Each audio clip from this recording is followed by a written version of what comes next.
GoNavy Highlight menghadirkan rangkuman informasi dan berita terbaru seputar kegiatan TNI Angkatan Laut. Berikut rangkuman berita selengkapnya yang kami hadirkan dalam GoNavy Highlight, edisi Senin 22 November 2021.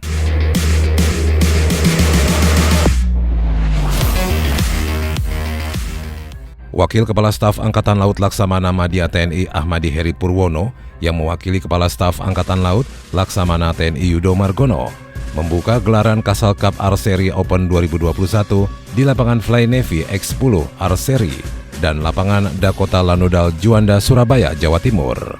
Kegiatan yang akan diselenggarakan mulai 20 sampai 27 November 2021 ini melibatkan sebanyak 701 peserta yang terdiri dari 144 atlet TNI Angkatan Laut, 5 klub Persatuan Panahan Indonesia Perpani, dan 48 klub panahan se-Indonesia. Beberapa kategori yang dipertandingkan dalam event ini adalah kategori nasional SMA dan umum, putra dan putri perorangan, serta bergu jarak 40 meter.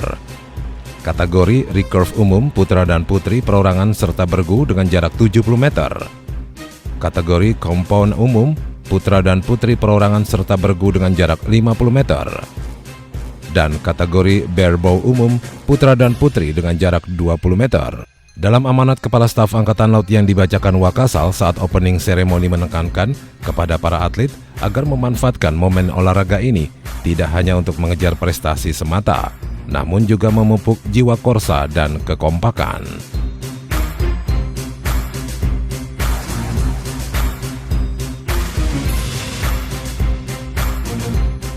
Setelah membuka acara Castle Cup Archery Open 2021, Wakil Kepala Staf Angkatan Laut berkesempatan untuk menyaksikan demo drill kering naik turun pesawat di Skuadron 600 Pus Penerbal yang dilakukan oleh 25 taruna Akademi Angkatan Laut tingkat 4 Angkatan ke-67 dengan teknik exit pesawat yang mana bertujuan untuk melatih keterampilan terjun statik para dasar. Dalam kegiatan tersebut, Wakil Kepala Staf Angkatan Laut didampingi Gubernur Akademi Angkatan Laut Maijen TNI Marinir Nur Alamsa. Dalam kunjungannya tersebut, Wakil Kepala Staf Angkatan Laut melihat secara langsung 25 orang taruna Akademi Angkatan Laut Korps Marinir yang tengah melaksanakan materi slow jump maupun fast jump, baik melalui rem door maupun pintu samping pesawat kasa TNI Angkatan Laut.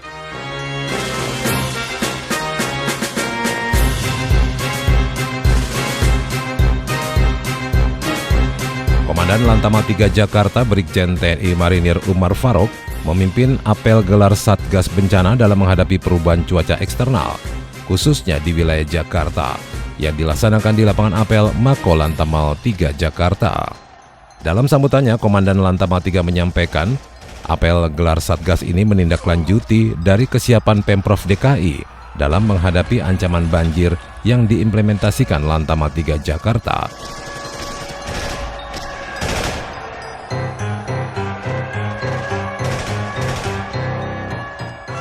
Tim Satgas Search and Rescue Evakuasi Lantamal 12 bersama dengan tenaga kesehatan Kabupaten Sekadau, Kalimantan Barat berhasil menyelamatkan ibu dan anaknya yang terdampak banjir akibat meluapnya Sungai Kapuas. Kejadian tersebut berawal saat kegiatan pendistribusian logistik dan evakuasi terhadap masyarakat yang masih bertahan di rumah. Kemudian ada seorang ibu dalam kondisi hamil besar yang dievakuasi, dan kemudian karena sudah waktunya, persalinan dilakukan di atas perahu karet. Oleh orang tuanya yaitu Suwandi dan Febi Indah Lestari, bayinya dinamakan Marina Jalandur Asifa. Dan tak lupa, Suwandi dan Febi Indah Lestari mengucapkan banyak terima kasih kepada TNI Angkatan Laut, khususnya tim Satgas SAR Lantamal 12. Selain itu, Komandan Lantamal 12 menyampaikan dalam waktu dekat ini Posko Satgas Bencana dan Berbagi Lantamal 12 Pontianak yang ada di Mako Satro Lantamal 12 akan kembali mendistribusikan sejumlah logistik yang disumbangkan oleh para mitra Lantamal 12 serta para donatur baik organisasi masyarakat maupun perorangan.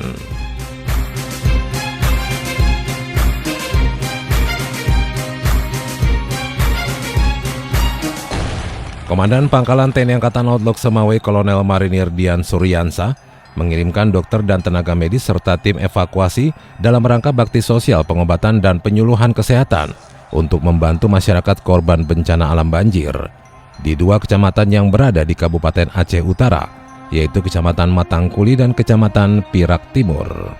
Dan tak hanya memberikan bantuan kesehatan berupa pengobatan serta obat-obatan, Satgas Siaga Banjir dari TNI Angkatan Laut Lanal Semawe juga menurunkan prajurit yang siap dengan perahu karetnya, guna sewaktu-waktu mengevakuasi warga yang masih terisolir akibat tingginya banjir.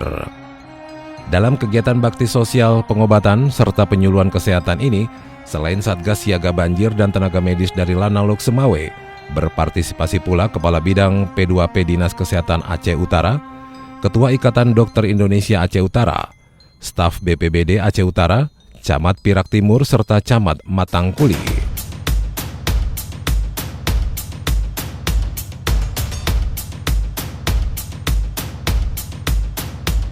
Kolonel Marinir Hadi Santoso bersama prajurit Resimen Bantuan Tempur 2 Marinir melaksanakan pemugaran dan renovasi gedung serta lapangan tenis Kesatrian Marinir Sutedi Senaputra Karangpilang, Surabaya.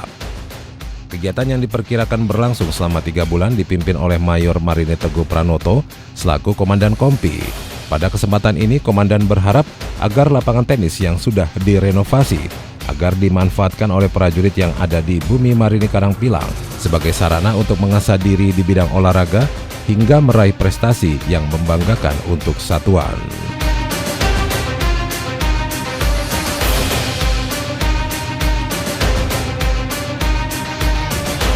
Kepala Staf Angkatan Laut Laksamana TNI Yudo Margono bersama Komandan Korps Marinir Maijen TNI Marinir Suhartono serta Ketua Gabungan Jalasena Sri Marinir Nyonya Eta Suhartono menghadiri pagelaran wayang kulit yang digelar Korps Marinir dalam rangka HUT Korps Marinir ke-76 di tahun 2021 dan digelar di Gedung Graha Markas Komando Mako Korps Marinir Kuitang, Jakarta Pusat.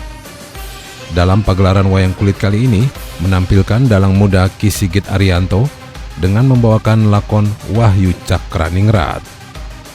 Lakon Wahyu Cakraningrat ini menceritakan tentang upaya 3 orang satria, yaitu Raden Lesmono Mandrakumara, Raden Lesmono Mandrakumara, Raden Somboputro, dan Raden Abimanyu yang berebut untuk mendapatkan kekuasaan. Ketiganya sama-sama berambisi besar menjadi raja, dan untuk itu mereka harus bertarung dan mendapatkan gelar Wahyu Cakraningrat.